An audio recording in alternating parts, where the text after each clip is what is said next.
আজকে একটা সূক্ষ্ম কথা বলে দেই। আপনি নিজেকে খুব চালাক মনে করতেছেন।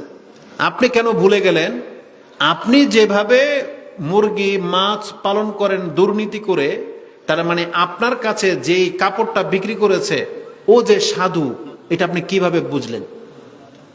আপনার কাছে যে জুতা বিক্রি করেছে ও যে সাধু, ওটা আপনি কিভাবে বুঝলেন?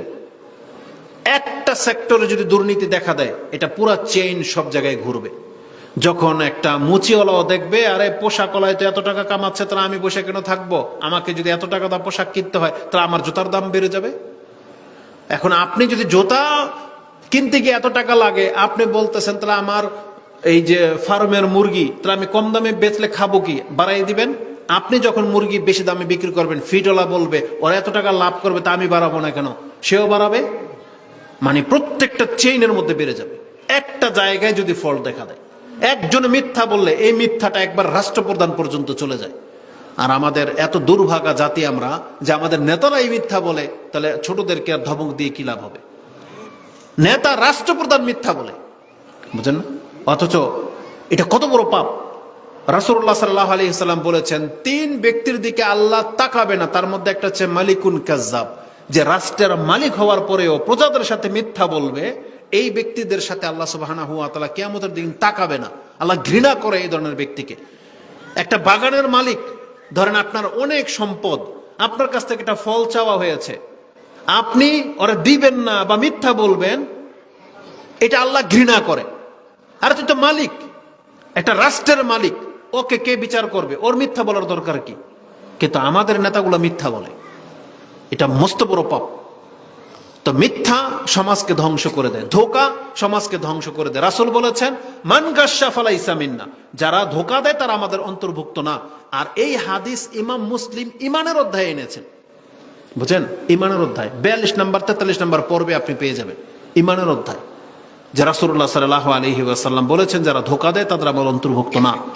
এবং এর পরের হাদিসটা আবু হুরায়রা রাদিয়াল্লাহু তাআলা আনহু, তিনি তা থেকে বর্ণনা করা হয়েছে যে রাসূল বলেছেন, মান হামালা আলাইনা সিলাহ ফালাইসা মিন্না ওয়া মান গাশশানা ফালাইসা মিন্না। দুইটা কথা একসাথে আসছে, যে যারা আমাদের উপরে অস্ত্র তাক করবে সে আমাদের অন্তর্ভুক্ত না।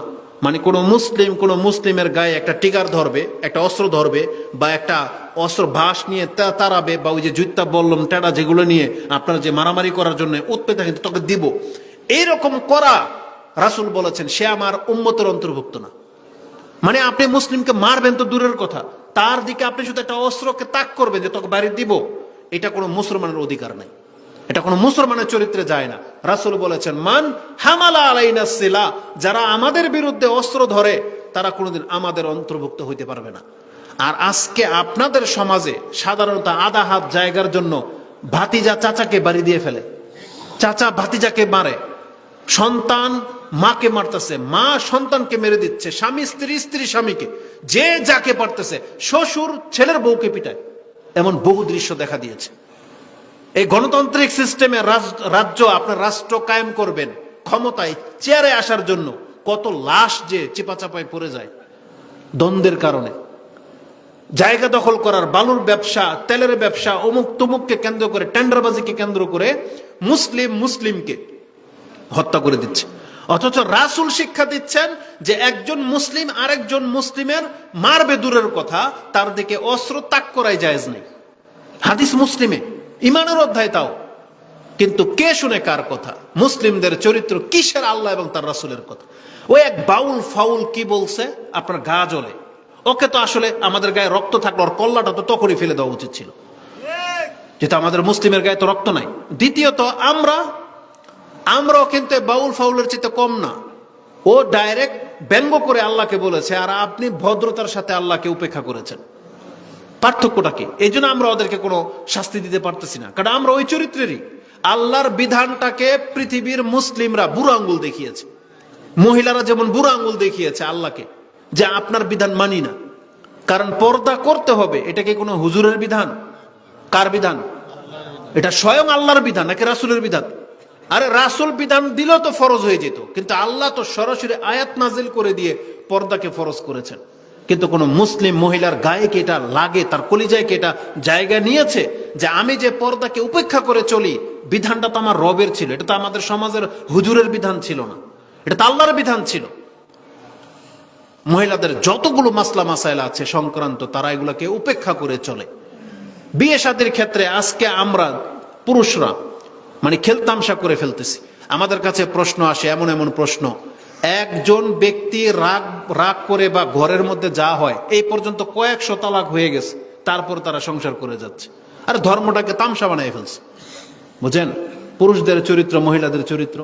একটা পয়সাওয়ালা পুরুষ পেয়ে গেলে ওক মারুক, কাটুক, বেনামাজি হোক, নেশাখোর হোক, 1000 বার তালাক দিয়ে দিছে, তারপরে এই মহিলা জামাইকে ছাড়ে না। ঠিক তেমনি একটা সুন্দরী কেউ যদি পেয়ে যায়, এটা বদচরিত্রের হলেও এই পোলা পানগুলা এই মহিলাকে হারাইলে কান্না করবে। চরিত্র হচ্ছে এমন, ও জানে যে ওর চরিত্র খারাপ, তারপরে পুরুষগুলোকে তালাক দিতে পারে না। কেন? কারণ শ্বশুর বাড়ি থেকে আগে যৌতুক লইছে, বাড়িটা তো শ্বশুরের করা, এখন ওর ছাড়লে তো উপায় নেই। ফাসাদ সৃষ্টি হয়ে গেছে সমাজে, বুঝছেন? এইভাবে ফাসাদ সৃষ্টি হয়। অথচ আমাদের প্রত্যেককে বলা হয়েছিল আমরা যে ইসলাম পালন করে চলি। অথচ আমাদের কোন সেক্টরটা আপনি বলবেন যে আজকে কি শুধু যুবকরাই পাপ করে? আমরা তো নেটে মাঝে মাঝে দেখতে পাই বুড়ারও জেনার মধ্যে ধরা পড়তেছে, বুড়া বয়সের লোকেরা। বুড়ারা বিড়ি টানে না? আপনি দেখেন সিগারেট খাওয়ার মধ্যে কেন্দ্র করে অধিকাংশ মুরব্বীরা সামিল। আমাদের দুঃখ হয়, আমাদের মুরব্বী যারা যাদের দাঁড়িয়ে আছে, টুপি আছে, এই মাত্র এশার নামাজ পড়ে আসলো, এসেই ওই টিভির দোকানের সামনে বসে চা খায় আর সিগারেট খায়। আরে সুবহানাল্লাহ, না এটা আপনার বয়স না তো এখন। এই যে আপনার মুরব্বী যারা আছেন, আপনি কি জানেন যারা 60 বছর পেয়ে গেছেন, আপনার তওবা ছাড়া বিকল্প কোনো পথ নাই। কারণ আল্লাহ সুবহানাহু ওয়া তাআলা আপনার কোনো উজুরি গ্রহণ করবে না, যে আল্লাহ বলবেন তোমাকে কি তওবা করার মতো আমি 60 বছর দেই নাই, এটা আল্লাহ বলবে। এইটাও কি, এই বয়সটাকেও তোমার এই সিগারেট বিড়ি টানার বয়স? এখন তো তোমার মসজিদে বসে থাকার ব্যাপার ছিল, নাকি ওই যে আপনি টিভির দোকানে বসে হিন্দি সিরিয়াল দেখবেন আর সিগারেট টানবেন? এটা কি বয়স? যে কোনো সময় আপনার আমার মৃত্যু চলে আসতে পারে। অথচ রাসূলুল্লাহ সাল্লাল্লাহু আলাইহি ওয়াসাল্লাম বলেছেন যে আমল ওটাই যা সর্বশেষ পাওয়া যাবে। আপনি কি জানেন যে মুরব্বী কয়েকজন আমি দেখতে পাচ্ছি, আপনি কি জানেন আপনাদের মর্যাদাটা কি? আল্লাহ সুবহানাহু ওয়া তাআলার প্রশংসা করে আপনি শেষ করতে পারবেন না। আপনারা যৌবনকালে কতটা খারাপ ছিলেন সেটা আপনারাই জানেন, কিন্তু তখন মরেন নাই, বেঁচে আছেন এখন পর্যন্ত। যৌবনকালের যে পাপগুলো এখন হয়তো করেন না, জেনা সংক্রান্ত পাপ নাই, চুরি বাটপারি নাই, অন্যের সম্পত্তি দখল করা নাই, হয়তো এখন যারা নেশা করে না সেটা ছেড়ে দেন। পার্থক্যটা কি দেখেন? আপনি বিষয়টা কিভাবে নিচ্ছেন না কেন? যে আমি যখন পাপী ছিলাম তখন আমি মরি নাই, আলহামদুলিল্লাহ এখন আমি পাপ ছেড়ে দিয়েছি। কেন? অনেকে শখ করে ছাড়ে, অনেকে বাধ্য হয়ে ছাড়ে। আপনি বাধ্য হয়ে ছেড়েছেন কেন? কারণ এখন আর পাপ করার সে চাহিদা, মানুষ কি বলবে, আর চাইলেও আপনার এখন আর ওই সেক্স জাগবে না। এখন আপনি বাধ্য পাপ না করার। কিন্তু আপনি এটাকে পজিটিভলি নেন। পজিটিভ কি? যে এতদিন আমি মরি নাই, মরলে তো আমি জাহান্নামে যেতাম, আমার রব দয়া করে যেটা আমাকে বাঁচিয়ে রেখেছে। মানে আল্লাহ এটাই চেয়েছিল যে এই বান্দাটা শেষ বয়সে হইলেও নামাজি হবে, দাড়ি রাখবে, টুপি পরবে, হারাম খাওয়া ছেড়ে দিবে। সেই সুযোগটা আল্লাহ আপনাকে দিয়েছেন। এখন আপনাকে আলহামদুলিল্লাহ বলা উচিত। কারণ কি জানেন? আপনারা আমাদের জন্য সবচেয়ে মানে আজকের প্রশংসনীয় কথা কি? রাসূল বলেছেন যার শেষ কর্ম ভালো হবে তার অতীতের পাপ তাকে ঠেকাইতে পারবে না। বুঝেন? মানে আপনারা যারা অতীতকালে পাপ করে ফেলেছেন, মরেন নাই, আপনার জন্য প্লাস পয়েন্ট হচ্ছে এই শেষ বয়সে কতদিন বাঁচবেন আপনি জানেন না। এখন যতদিন বেঁচে থাকেন, ওইটা 1 দিন হইতে পারে, 10 দিন হইতে পারে, বেশি জোর 10 বছর হইতে পারে। 10 বছরের উপর আপনারা কেউ বাঁচবেন না যারা বয়স্ক আছেন। কারণ রাসূলুল্লাহ সাল্লাল্লাহু আলাইহি ওয়াসাল্লামের হাদিসে স্পষ্ট রাসূল বলেছেন, আমার উম্মতি বাইনা 60 ইলা 70, আমার উম্মতের গড় বয়স 60 থেকে 70। তাহলে আমি যাদেরকে দেখতেছি তাদের প্রায় বয়স 60 পার হয়ে চলে গেছে। ধরে নেন আপনি 80 বছর বাঁচবেন। 80 বছর যদি বাঁচেন তাহলে আপনার হাতে মাত্র 10 বছর বাকি আছে, এর বেশি আপনি বাঁচবেন না। তাহলে এই 10 বছর যদি এখন আপনি আল্লাহর গোলাম হয়ে কাটাইতে পারেন, আপনার 60 বছরের পাপ আল্লাহ মাফ করে দিবেন। এটা কত বড় কথা! ইমাম বুখারী তার কাদারের অধ্যায়ে 82 নম্বর অধ্যায়, তার কাদার তাকদীরের অধ্যায়ে হাদিস এনেছেন।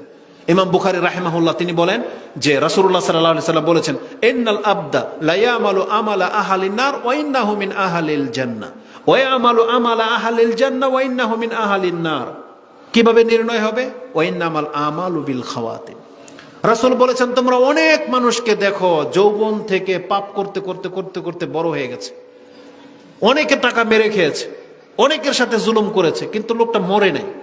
কিন্তু শেষ বয়সে এসে এখন সে অনুতপ্ত হয়েছে, বাস্তবিক সে তওবা করতে পারলো। রাসূল বলেছেন এই যে লোকটা এতদিন পাপী অবস্থায় ছিল, অথচ লোকটা জান্নাতি কেন? ওয়াইন্নামাল আমালু বিল খাওয়াতিম, কারণ তার শেষ কর্মই তাকে জান্নাত পেতে সাহায্য করেছে।